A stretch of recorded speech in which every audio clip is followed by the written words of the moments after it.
Mas e aí, você já assistiu Telefone Preto 2? Gente, eu honestamente gostei bastante. Vamos conversar um pouquinho sobre esse filme e quais são os destaques aqui. E se você não for por aqui, seja muito bem-vindo. Eu sou a Daya, aqui a gente fala sobre cinema. Se você curte esse conteúdo, já te convido a se inscrever aqui no canal. E não esquece do like no início do vídeo, porque assim o YouTube entende que esse conteúdo é bacana e já recomenda para mais pessoas. O filme começa com um telefone preto, a câmera tá focada nesse telefone dentro de uma cabine transparente ali. Você consegue ver que é um telefone preto e tem uma garota discando alguns números. E aí a gente observa ela falando com alguém do outro lado, só que a gente não sabe com quem.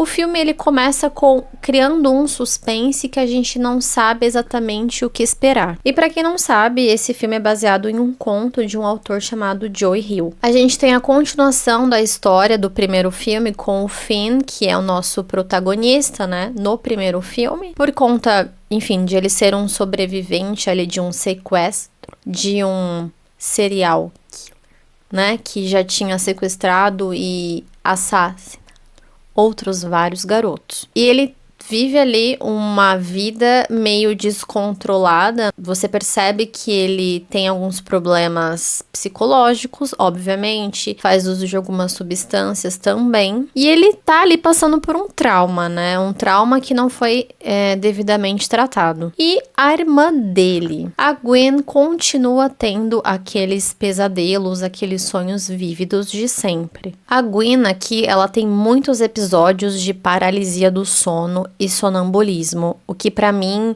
acaba aproximando também o espectador, porque cria uma certa identificação com essa história, principalmente quem tem essas duas condições. O Finn continua recebendo as ligações de antes, mas aqui ele não dá muita vazão, não dá muita atenção para isso, ele só diz que não pode ajudar. É muito interessante aqui que eles fazem as cenas dos assassinatos muito realistas. É realmente como se a gente estivesse assistindo a um documentário. A primeira cena que me choca bastante aqui são as cenas do segundo garoto sendo assassinado e sendo queimado. E é interessante que essa parte é a Gwen passando por um outro episódio de sonho ou sonambulismo que a gente não entende aqui, mas que mostra ela saindo da casa e vendo aqueles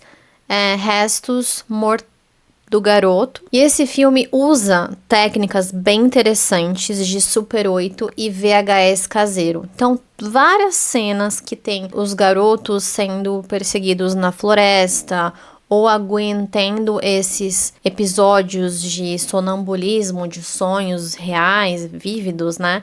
Você vê que eles utilizam essas técnicas. O Super 8 nada mais é que uma granulação, flicker, luz estourada. Então tem muito isso nesse filme, né? Em várias cenas você percebe essa luz estourada, esse flicker e esse granulado na filmagem. E o VHS caseiro, que é essa baixa resolução, essas cores desbalanceadas e muitos tremidos também. Isso cria a sensação de gravações antigas filmadas por uma pessoa comum, então não passa uma sensação de algo profissional. E essas gravações geralmente estão associadas ao passado do nosso vilão, que é o sequestrador. Então essas filmagens ajudam a construir uma atmosfera de terror psicológico, porque justamente parecem registros reais. Mostram também lembranças, visões e fragmentos de traumas, e também dá a sensação de que o espectador está vendo algo íntimo,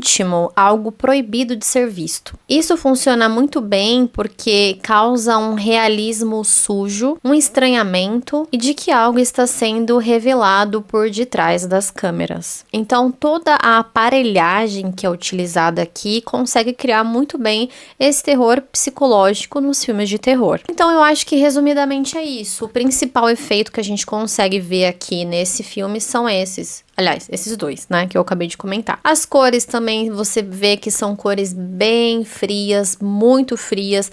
A cena final ali da batalha final são cores bem escuras, tá tudo muito escuro, muito uma visão meio não tão nítida. E aqui eu não quero me atentar tanto à história, porque senão eu acho que eu vou acabar dando muitos spoilers. Mas a gente percebe que existe uma construção, a gente consegue viver vários picos de adrenalina ao longo do filme, porque acontecem vários ataques ali do nosso sequestrador. Outra cena que se destaca pra mim é quando o Finn vai atender o telefone e todos os garotos estão posicionados no horizonte. E de repente, num estalar de dedos, enfim, num piscar de olhos, eles já estão em volta daquela cabine telefônica e começam a balançar a cabine. Logicamente que nós, espectadores, estamos vendo os garotos, mas o Finn não está. Outra cena também bastante impactante é quando a Gwen é arrastada pela cozinha. E o sequestrador voltando para as sombras, né? Num ataque ali meio que eu volto logo. Então tem vários ápices assim de ataques que acontecem e várias coisas vão sendo descobertas ao longo do filme. Duas cenas aqui bem legais também é o nosso sequestrador. No primeiro momento, quando ele tá dentro da van com a Gwen, que ele tira a parte superior da máscara dele, então é possível ver os olhos. E no final do filme, a parte de baixo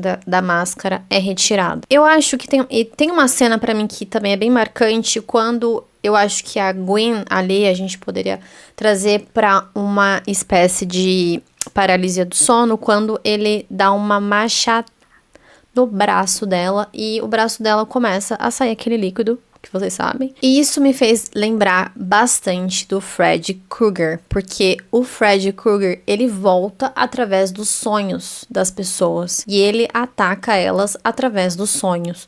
Aqui, pra mim, é uma referência clara a isso. Se isso realmente é verídico ou não sei, mas pra mim isso fica bem claro. E outra coisa que eu acho que dá uma associada assim é a trilha sonora desse filme com a trilha sonora da série Stranger Things, que eu também achei bem parecida. Acho que a atuação da Gwen aqui, da personagem, né, a Gwen, é excelente. Eu acho que ela que se destaca entre todos. No primeiro filme, a gente percebe que é o sequestrador e o Finn.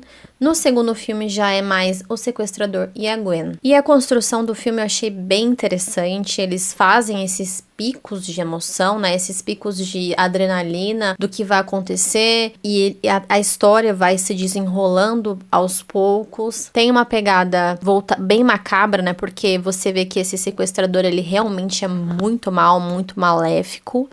E também tem um pouco dessa pegada sobrenatural em algumas partes, como, por exemplo, quando ela tá tendo esse sonho, né? Ela tá na paralisia ali e ela recebe esse ferimento no braço. A cena que ele arrasta ela pela cozinha também. Enfim, a cena ali no lago congelado, que ele tá andando de patins ali e meio que perseguindo as pessoas. Tudo é muito bem construído, na minha opinião. E o desfecho deixou uma pontinha ali de será que vai ter o terceiro? Algumas pessoas acham que sim. Eu, particularmente, espero que não tenha uma sequência, porque toda vez que a gente vê muitas sequências, a chance de dar errado é muito grande. No mais, tiveram muitas pessoas que gostaram, outras que não gostaram tanto. Eu gostei bastante, acho que é um filme excelente, não tava esperando que fosse ficar tão bom. Na minha opinião, é melhor do que o primeiro, embora eu tenha dado uma nota igual para ambos, mas eu acho que esse ficou bem mais interessante. E você já assistiu Telefone Preto 2? O que você achou desse filme? Você acha que o primeiro é melhor? Você acha que o segundo é melhor?